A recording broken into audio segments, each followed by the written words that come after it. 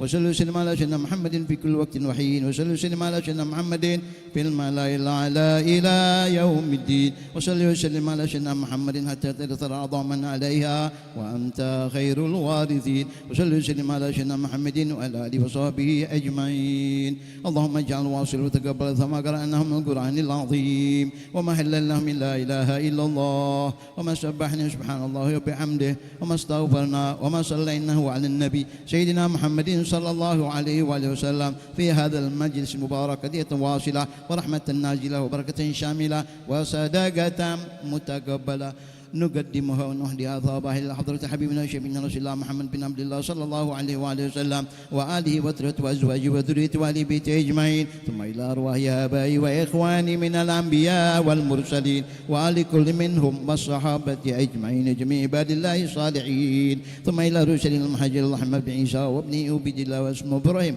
وإلى الأستاذ الأعظم سيدنا المقدم محمد بن علي بعد مسلم وفهم والمقدم الثاني الحبيب عبد الرحمن محمد السقاف ثم إلى أرواح جميع الأنبياء لنا مكان مشارق الأرض إلى مغاربها ثم إلى أرواح متقدم من هذه الحارة هذه الجزيرة وهذه البلاد من الأبي علوي من العلماء والأولياء والصالحين المذكورين أسماءهم أن تعلموا بهم أن الله يغفر لهم ويرحمهم ويسكنهم وجنة برحمته ثم إلى روح الحبيب صاحب الخال القطب العارف بالله علم العلامة الحبيب السيد عبد القادر بن أحمد السقاف ثم إلى روح يوم الثاني للهبابة الشريفة سعود ماريا بنت عدروس بن شهاب و100 يوم لأخينا الحبيب محمد بن يحيى بن عبد الرحمن بن يحيى أوصل اللهم ثواب ذلك منا إليهم واجعل اللهم اجعل نورا يسعى ويتلألأ بين أيديهم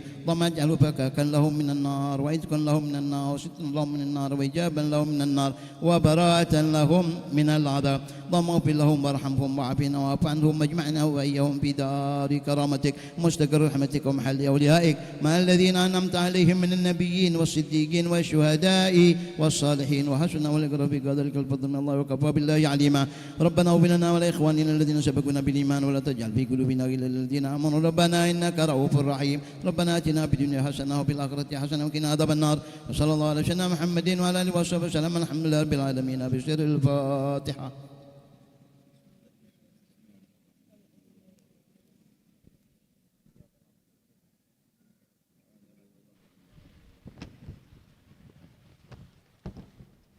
Bismillah. Memasuki acara yang selanjutnya yakni pembacaan Mau'izatul Hasanah yang pada kesempatan kali ini akan disampaikan oleh Fadilatul Ustaz Muhammad Alawi bin Umar Abdul Aziz bin Abdurrahman bin Syahab. Fa'alaihi falyatafaddal mashkurah.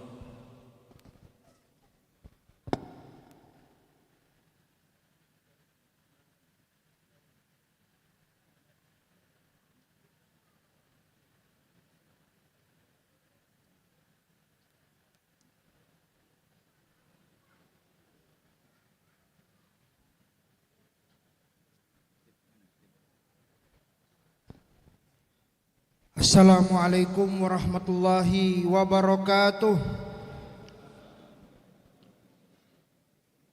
Alhamdulillah ala alaih wa nashkuruhu li na'maih wa nusalli wa nusallim ala sayyidi anbiyaih wa ala alihi wa ashabihi wa adkiyaih. Al-Mukarram wal Muhtaram Sayyidil Walid Abuya Al-Habib Umar Abdul Aziz bin Abdurrahman bin Syihab, Al-Mukarram wal Muhtaram Abuya Al-Habib Muhsin Al-Habsyi, Al-Mukarram wal Muhtaram Abuya Al-Habib Hamid bin Umar Al-Habsyi, Rais Rabita Alawiyah Al-Habib Abdurrahman bin Hasan Al-Habsyi, wa kafatil habaib wal asatid wal hadirin alladzina la azkur asma'ahum, akan tetapi insyaallah tidak mengurangi rasa hormat dan takzim kami kepada antum-antum sekalian. Alhamdulillah wa syukurillah, pada siang hari ini Allah kumpulkan kita di penghujung bulan Rabiul Tsani, memperingati Maulid baginda Nabi Muhammad sallallahu alaihi wasallam. Dari awal bulan Maulid, bulan Rabiul Awal sampai Rabiul Tsani, kita melalui belasan bahkan puluhan maulid. Seandainya kita adakan setiap hari, setiap saat, bahkan di luar bulan Rabiul Tsani sekalipun, itu adalah satu kepatutan. Walau anna sa'aina kulla yaumin li ahmada maulidan qad kana wajib. Kalau kita mau mengadakan maulid untuk Nabi setiap hari, setiap saat, setiap jam, itu adalah satu kepatutan, bukan sesuatu yang berlebihan, karena betapa besar jasa Nabi Muhammad kepada kita. Dalam perayaan maulid kita mendengarkan sejarah Nabi Muhammad, bukan hanya sejarah hidup, bukan hanya sejarah lahirnya saja, namun perjalanan hidupnya Nabi, perjalanan hidup beliau dan orang-orang yang ada di sekitar beliau, para sahabat Nabi, bagaimana budi pekerti Nabi dan para sahabatnya yang bisa kita ambil pelajaran dalam setiap aspek kehidupan kita, dalam kehidupan berkeluarga, dalam kehidupan berumah tangga. Bagaimana akhlak yang dicontohkan Nabi, bagaimana akhlak yang dicontohkan sahabat Nabi. Pada tahun ke-6 Hijriah, umur Nabi 63 tahun, kita mbek tahun ke-6 nyobae. Nabi Muhammad bermimpi masuk ke kota Mekah dengan para sahabatnya dalam keadaan muhallikina ru'usahum wa muqassirin. Sahabat Nabi ada yang kepalanya botak, dicukur botak, ada yang kepalanya dicukur pendek. Ini adalah kondisi wong yang umroh. Nabi mimpi masuk kota Mekah baru 6 tahun hijrah. Itu Nabi hijrah 6 tahun, tapi rindunya luar biasa kepada Mekah. Kita di sini insya Allah juga merindukan kota Mekah, disampaikan ke sana haji atau umroh. Amin ya rabbal alamin. Nabi Muhammad mimpi sahabatnya ini dengan sahabat botak-botak, ada yang botak, ada yang cukur pendek, masuk kota Mekah. Nah beliau dari situ membulatkan tekad, masuk kota Mekah juga nak umroh. Padahal kondisinya masih konflik, masih ribut, masih perang dengan kafir Quraisy kota Mekah. Beliau hijrah baru 6 tahun, masih ribut, perang sana perang sini, perang Badar, perang Uhud. Ini ada. Belum kondusif kalau bahasa kita. Tapi beliau kepengen datang bawa sahabat 1.500 muhajirin wal ansor. Bila silah tak bawa senjata. 1.500 datang ke Mekah. Sampai di Hudaybiyah tak boleh masuk. Ada apa? Kafir Quraisy ketar-ketir, kenapa Nabi Muhammad datang? Kami ni 1.500 tak boleh masuk. Akhirnya Nabi Muhammad mengutus Utsman bin Affan. Utsman, datanglah ke Mekah, sampaikan tujuan kita bukan nak perang, tujuan kita nak umroh. Sampaikan kepada kaum muslimin yang tak pacak hijrah, yang ditahan di penjara sama keluarganya, sebentar lagi Allah berikan kemenangan. Utsman datang, masuk Sayyidina Utsman radhiyallahu anhu, Dzun-Nurain, masuk ke kota Mekah, nak ngenjuk tahu informasi, tapi tahinya yang dapat di kuping Nabi dan sahabat, Sayyidina Utsman katanya dibunuh. Ya Allah, Sayyidina Utsman ditahan dan dibunuh oleh kafir Quraisy Mekah. Lihat bagaimana sayangnya Nabi kepada Sayyidina Utsman. Sayyidina Utsman ini sayang betul sama Nabi Muhammad SAW. Beliau adalah satu-satunya orang yang menjadi menantu Nabi 2 kali, Dzun-Nurain, 2 cahaya. Dia punya istri yang pertama Ruqayyah, putri Rasulullah. Istri yang kedua Ummu Kulsum, putri Rasulullah. Ruqayyah meninggal, dikasih anak lagi Ummu Kulsum. Ummu Kulsum meninggal, tidak kata lagi anak Nabi. Kalau ada aku tunjukkan lagi, kata Rasulullah. Kamu yang punya anak perempuan, nikahkan sama Utsman. Jangan Utsman menduda. Kalau aku punya anak lagi, aku nikahkan tuh sama Utsman. Sayanglah habis. Adiknya Fatimah sudah menikah sama Sayyidina Ali. Yang paling besar Zainab sudah menikah sama Abul As bin Rabi. Kayak kita ceritakan Abul As bin Rabi. Dan akhirnya singkat cerita, Nabi cerita ini apa namanya, Sayyidina Utsman ini luar biasanya itu kata Nabi, dia ini malaikat pun malu kepada Sayyidina Utsman. Diceritakan Nabi lagi duduk dengan para sahabat, duduk santai, bukan duduk resmi yang sopan seperti kita sekarang ini ya, santai, senderan, baju beliau juga lagi santai, selonjoran kalau bahasa orang Palembang. Nabi tiba-tiba merapikan pakaiannya. Sahabat bertanya, ada siapa Rasulullah? Siapa nak datang? Utsman nak datang. Utsman nak datang. Nabi merapikan bajunya, merapikan duduknya. Ada apa? Utsman nak datang. Itu cuma Utsman, kan kawan kita, menantu kamu Rasulullah. Tidakkah aku malu kepada orang yang malu terhadapnya malaikat? Utsman bin Affan, malaikat malu terhadap dia. Dia tidak mau jauh daripada malaikat. Malaikat akan menjauh ketika beberapa hal manusia, di antaranya ketika terbuka auratnya, ketika melakukan hubungan suami istri, malaikat menjauh. Sayyidina Utsman tidak galak, dia mandi pun pakai baju, pakai jubah. Sehingga begitu dia dimuliakan malaikat pun segan dan malu. Kata Nabi, apakah aku tidak malu kepada orang yang malaikat malu terhadap dia? Utsman bin Affan. Maka ketika dia meninggal, katanya dia mati. Rasulullah mengajak para sahabat, ayo kita sumpah setia, kita bertahan di sini sampai mati. Jangan ada yang berlari. Sumpah setia kepada Nabi Muhammad, dilakukan baiat, namanya baiatur ridwan. Laqad radhiyallahu anil mu'minin id yubayi'unaka tahtash syajarah. Dipuji oleh Allah orang-orang ini. Allah telah ridha kepada orang mukmin yang berbaiat kepadamu di bawah pohon. Baiatur ridwan diabadikan dalam Al-Quran. Di sini kita jengok bagaimana kemuliaan seorang Utsman bin Affan radhiyallahu anhu, yang menjadi penyebab baiatur ridwan. Tahun ke-6 Hijriah, kisah Hudaybiyah tadi, kisah baiatur ridwan, kisah masuk Islamnya seorang sepupu Rasulullah SAW. Rasulullah menghargai orang yang jadi kerabat dia.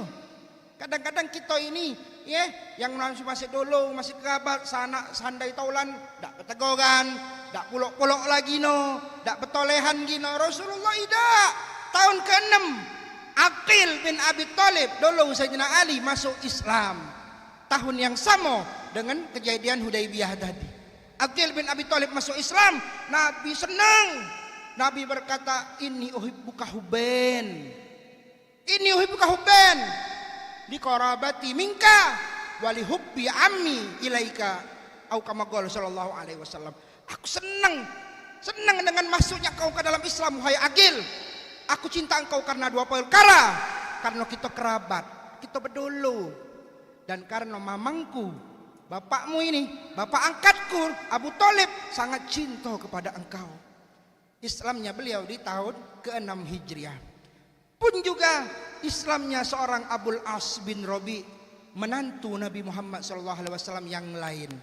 Yang kita kenal Utsman bin Affan, yang kita kenal Ali bin Abi Thalib. Ada sih kok lagi suaminya Zainab radhiyallahu anha, namanya Abul As bin Rabi.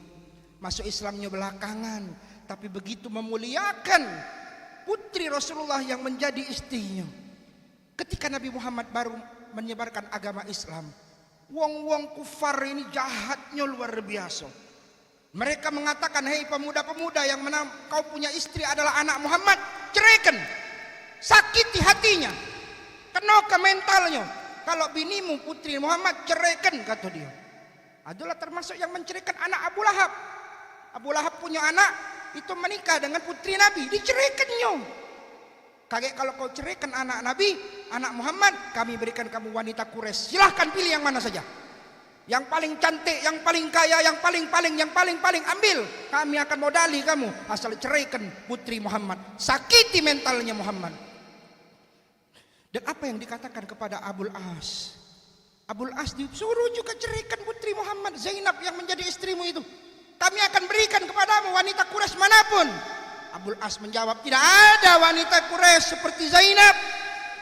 Kalian mau ganti Zainab dengan siapa? Tidak ada wanita Quraisy seperti Zainab. Pelajaran ini kita ambil pelajaran bagaimana seseorang suami seharusnya memuliakan istrinya. Begitu juga istri memuliakan suaminya. Kita belajar dari keluarga Nabi Muhammad sallallahu alaihi wasallam. Sekarang ini dalam mengarungi rumah tangga, nauzubillah akhir zaman, referensinya dari medsos, referensinya dari TikTok.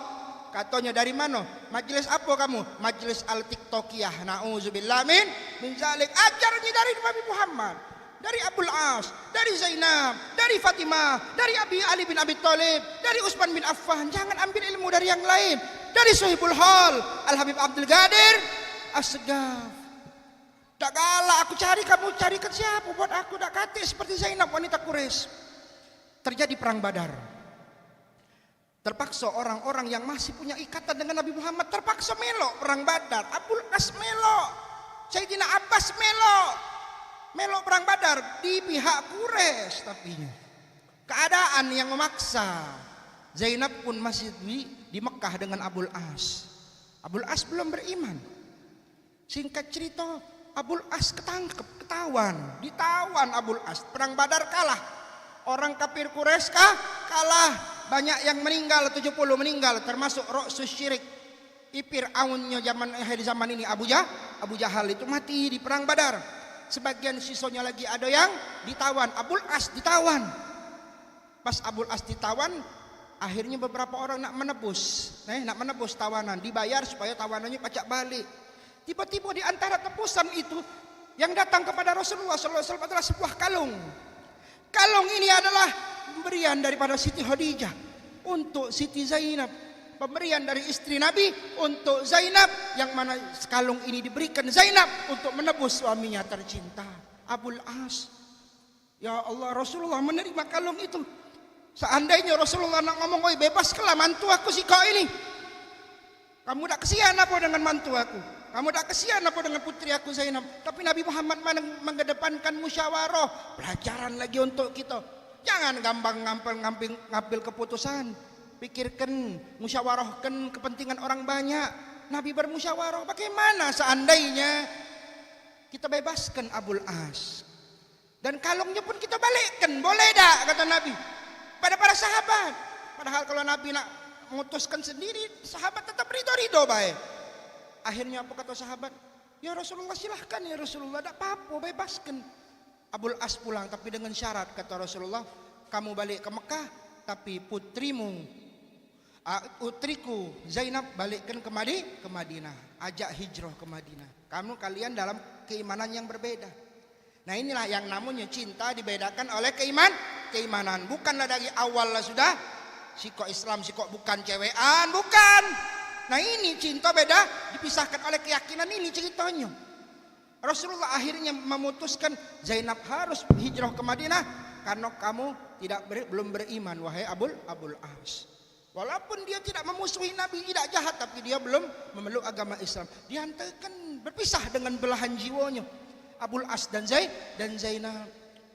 Singkat cerita, di tahun ke-6 Hijriah, balik lagi ke tahun ke-6 Hijriah, Abul As ketangkep lagi, ditawan lagi ketika membawa dagangan.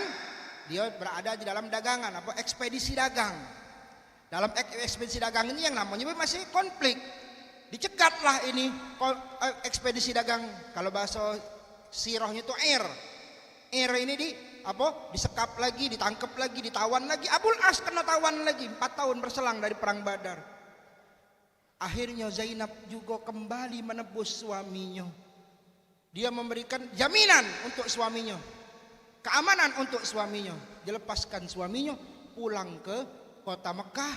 Mulai itu ada tanda-tanda hidayah. Dia balikkan yang namanya harta-harta amanat-amanat kepada orang-orang yang berdagang sama dia.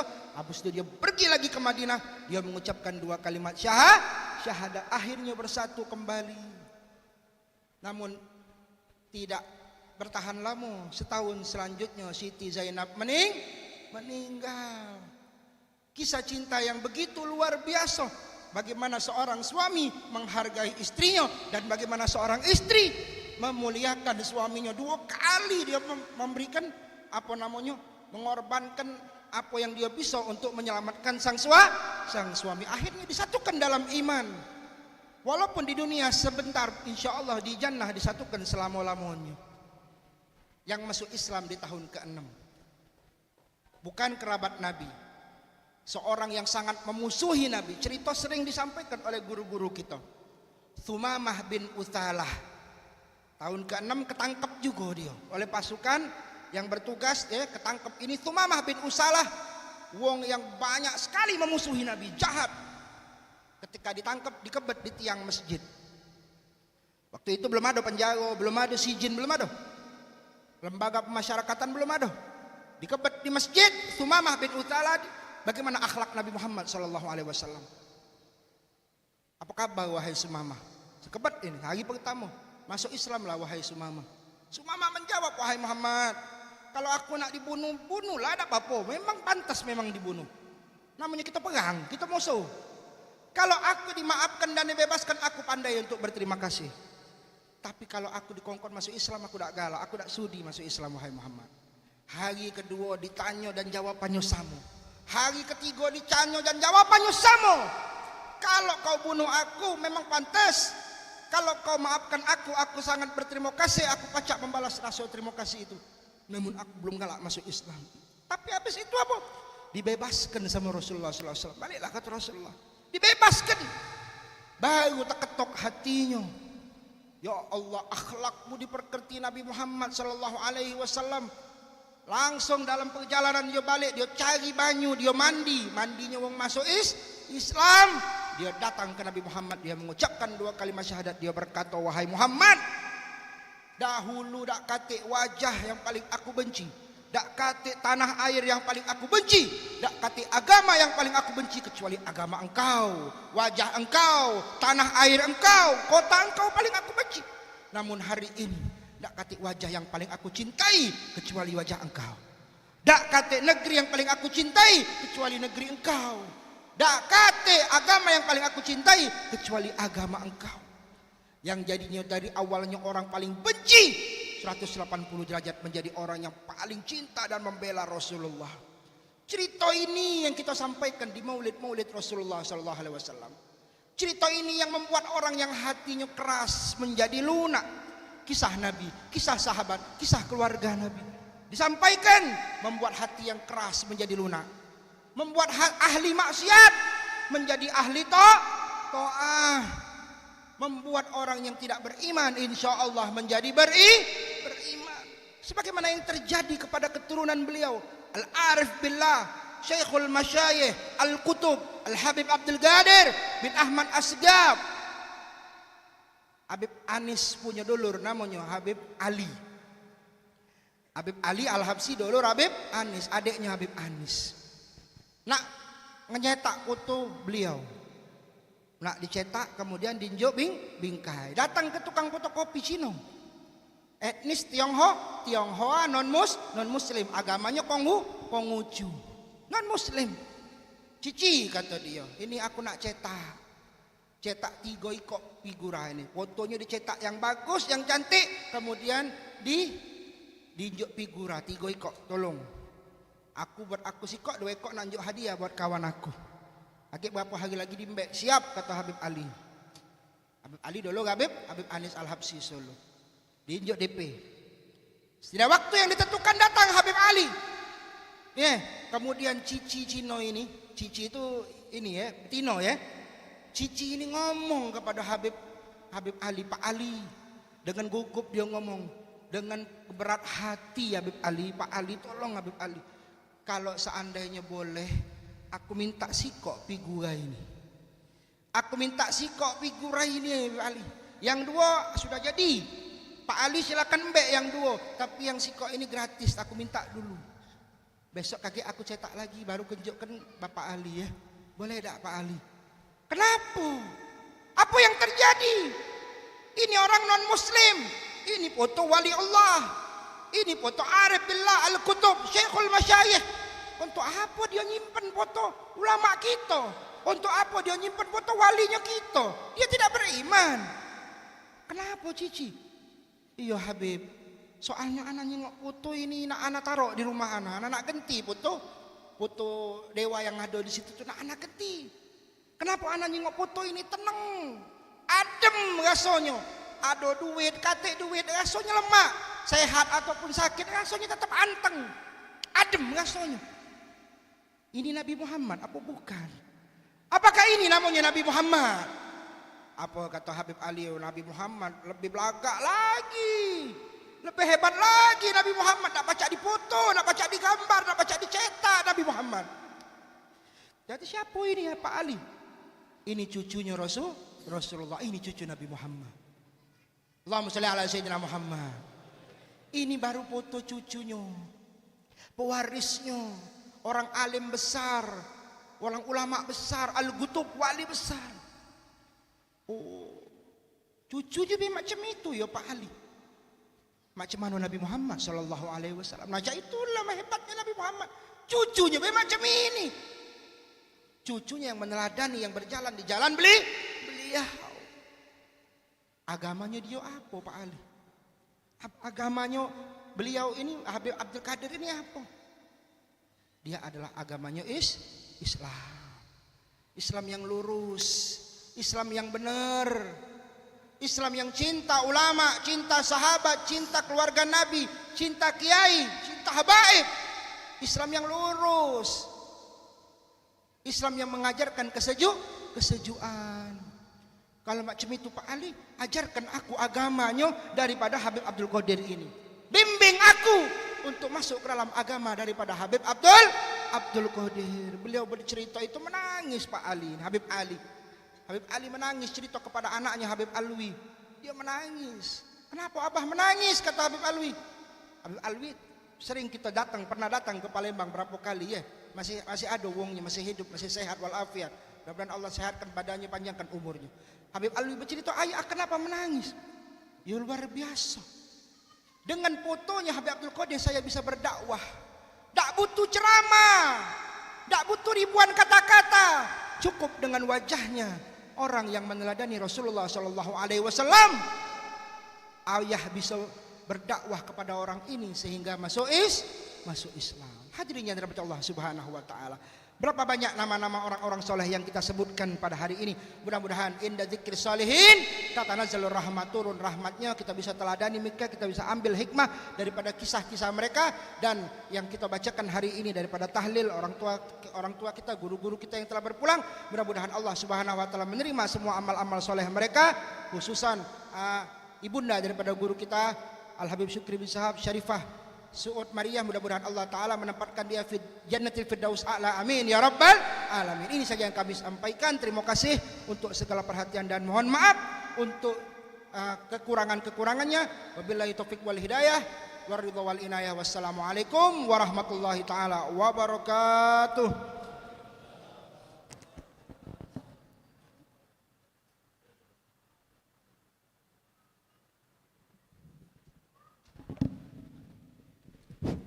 Rangkaian demi rangkaian acara telah kita lewati bersama. Kini tibalah kita di penghujung acara, yakni doa penutup. Yang pada kali ini akan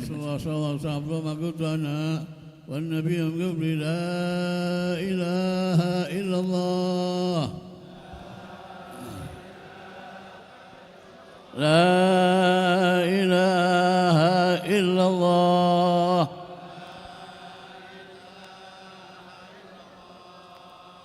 La ilaha illallah. Muhammadur Rasulullah sallallahu alaihi wasallam. Allahumma jamma damma marhuma wa tafarruqna min ba'd tafarruq masuma wa tajal fina wa la ma'na wa la hawlina syaqiyan wa masudan wa mahruman wa ma'suma. Allahumma azza min shahadam min aghfatah وحمل فرجته ومرضى شفيته وغائبا حضرته ودين قضيته ولا حاجة من حاجتك رضا ولا نفع صلاة إلا قضيتها ويسرتها يا رب العالمين. اللهم اغفر ذنوبنا واستر عيوبنا واكشف ذنوبنا وعافنا واعف عنا وتجاوز عن سيئاتنا واحسن اخلاقنا واسع ارزاقنا واشف مرضانا وبارك لنا فيما رزقتنا واختم بالصالحات اعمالنا يا رب العالمين. وصلى الله على سيدنا محمد وعلى اله وصحبه وسلم والحمد لله رب العالمين. قبول.